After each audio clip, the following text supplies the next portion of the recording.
kiddos, it's Miss DeBoer. I'm going to share a Patricia Polacco story today called Meteor. And before we get into it, there is a word that you can listen for today. The word is wondrous. Wondrous. It kind of looks like wonder at this beginning part, although Bossy R does not have a traveling friend E with him. In the word wondrous, you might notice that wonder part.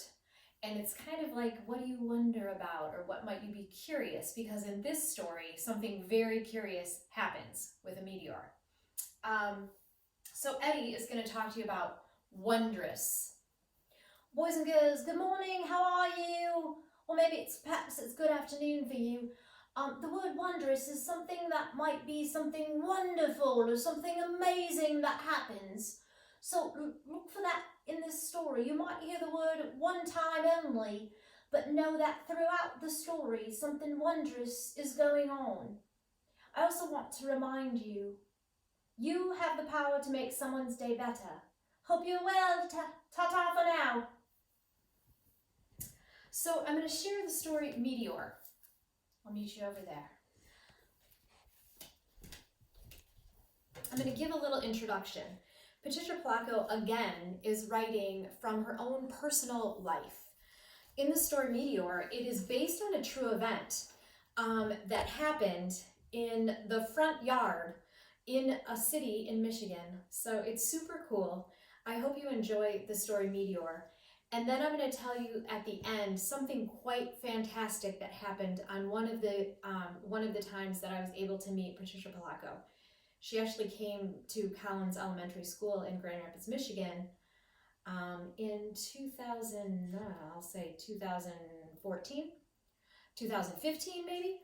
And it's going to be a really nice surprise when I tell you what happened at the end. Meteor.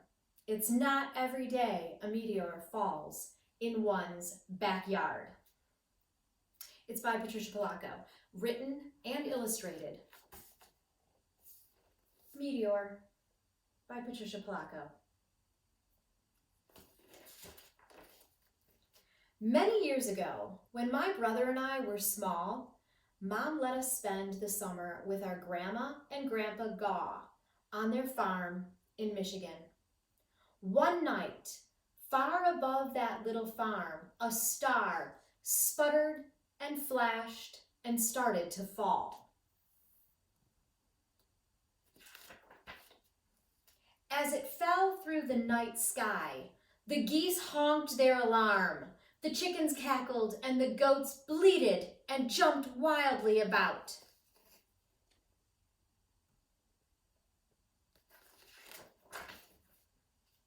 The bright light, with a long, fiery tail, streaked through the sky, unnoticed by my family. Grandpa was reading the Herald, a newspaper. Grandma was correcting school papers. Cousin Steve was tinkering with his wireless. It's like a radio. My brother Richard was practicing the piano, and I was reading a storybook.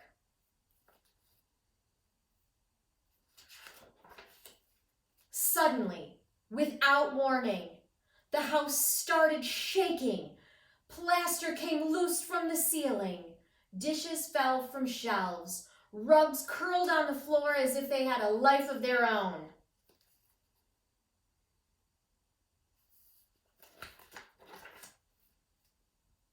The flaming object made a terrible sound as it went shrieking over the roof of the house. Then it crashed into the ground with a horribly loud boom. It landed with such force that glass broke, chairs overturned, windows rattled, and walls shuddered. The front door was laid open by the blast, and through it, an eerie light could be seen glowing from the big hole in the front yard. We were stunned. But soon, curiosity overcame caution as we timidly made our way outdoors for a look-see.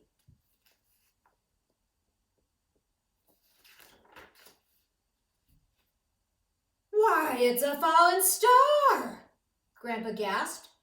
Of all the places on Earth a meteor could have fallen, it landed smack dab in the middle of our yard, Grandma exclaimed.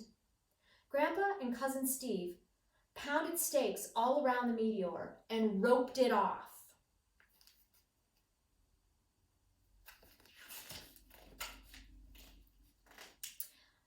The next morning, Grandma called Uncle Carl. Wait till you see this part. It's super funny because if you've ever played the game telephone where you whisper a message to someone and they whisper it to someone else, and then as it travels around the circle, the message sometimes gets different, becomes exaggerated, or sometimes is totally misunderstood by what someone thought they heard someone else say. So this is kind of how this conversation goes. Listen up.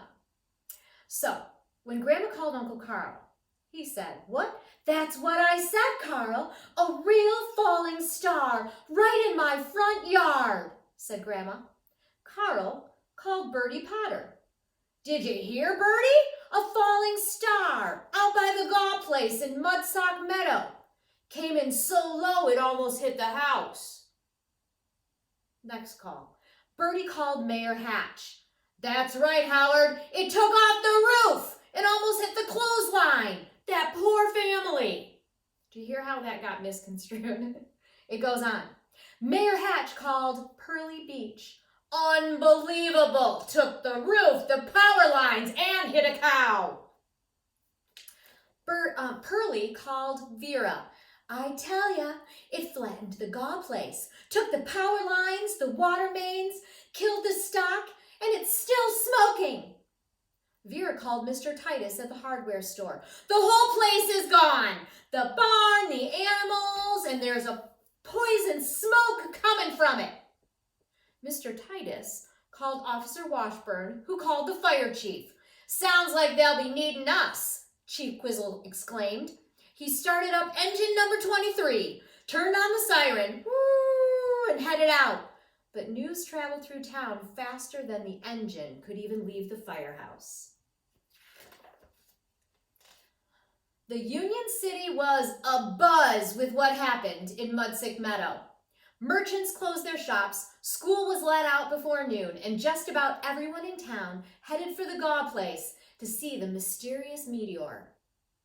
"I wonder how big it is. Just think, it came from way out in space.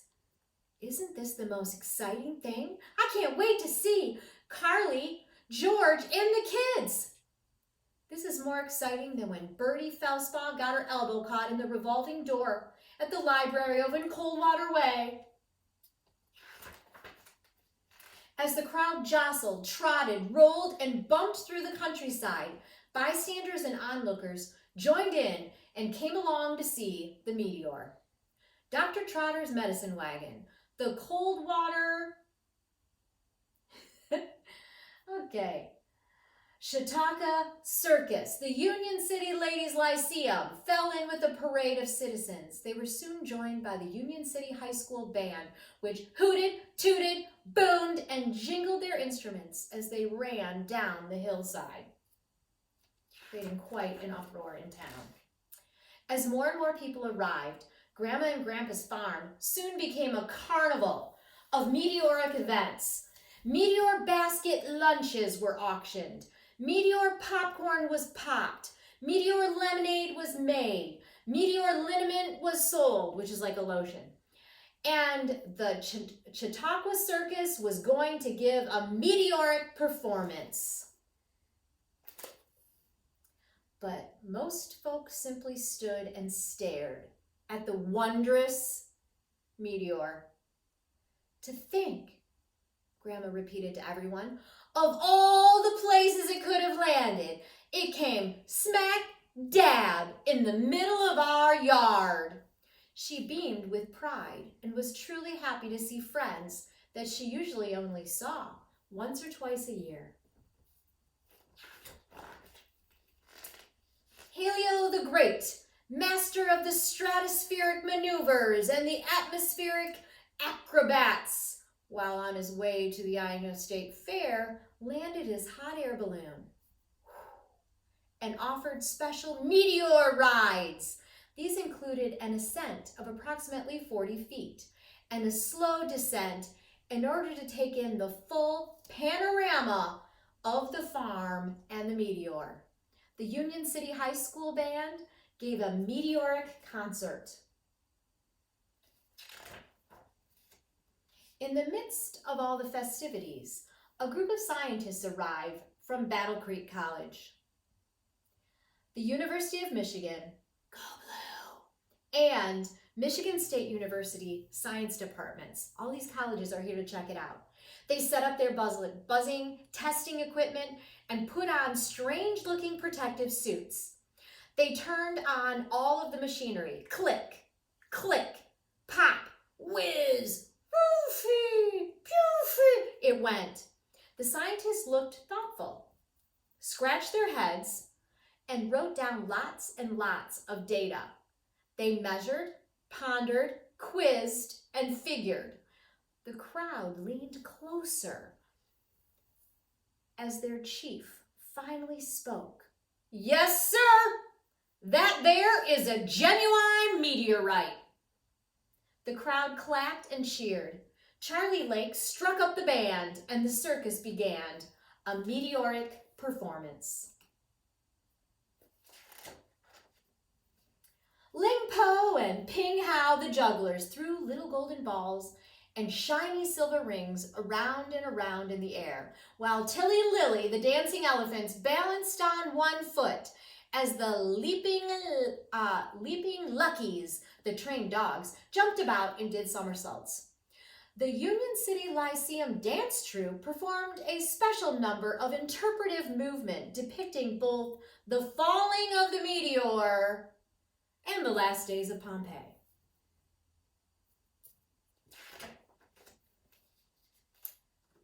"I touched the meteor," Tommy Enderby said to Marietta Crummell.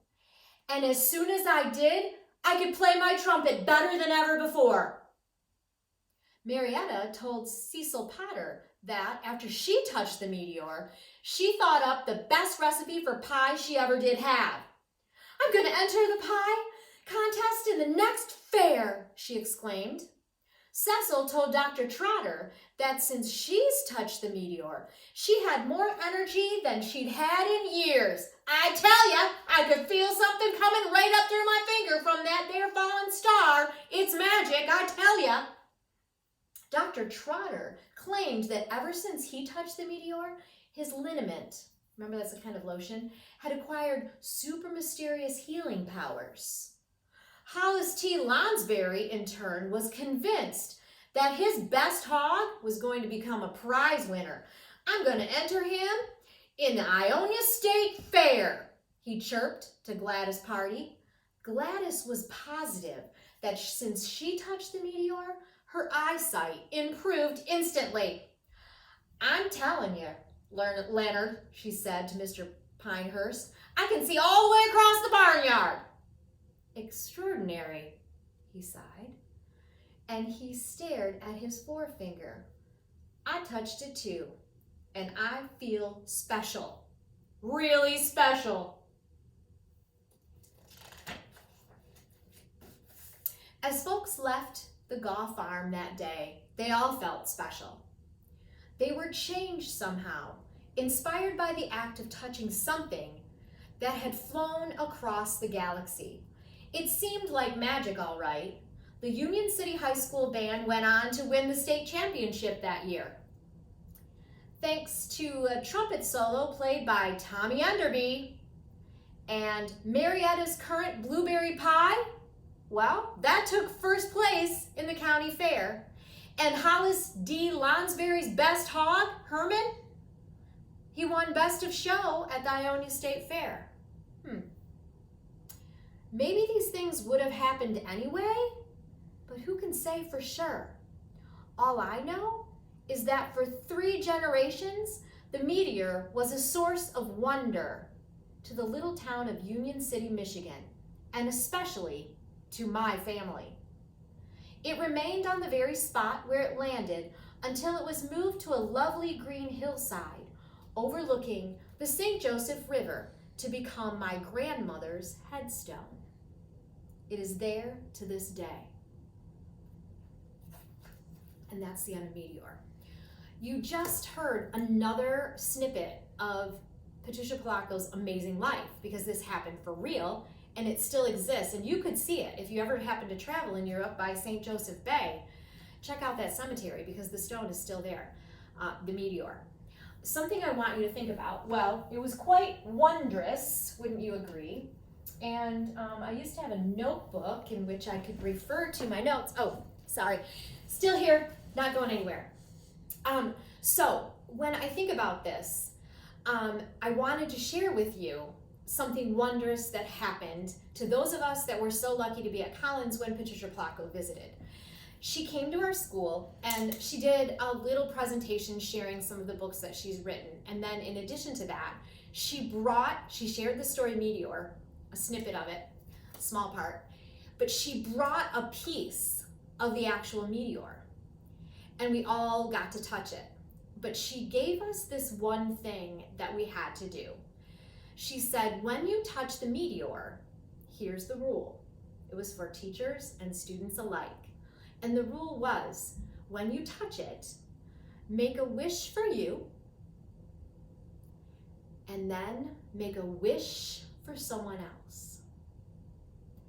And so we each got to touch it, capturing our wishes and hanging on to them. A wish for ourselves and a wish for someone else. So, with that in mind, if you could imagine touching the stone, even though you can't in real life right now, if you were a writer and you wanted to write a little something, you could write about something that you might wish for yourself, or maybe something that you might wish for someone else. Thanks for joining me. Happy reading.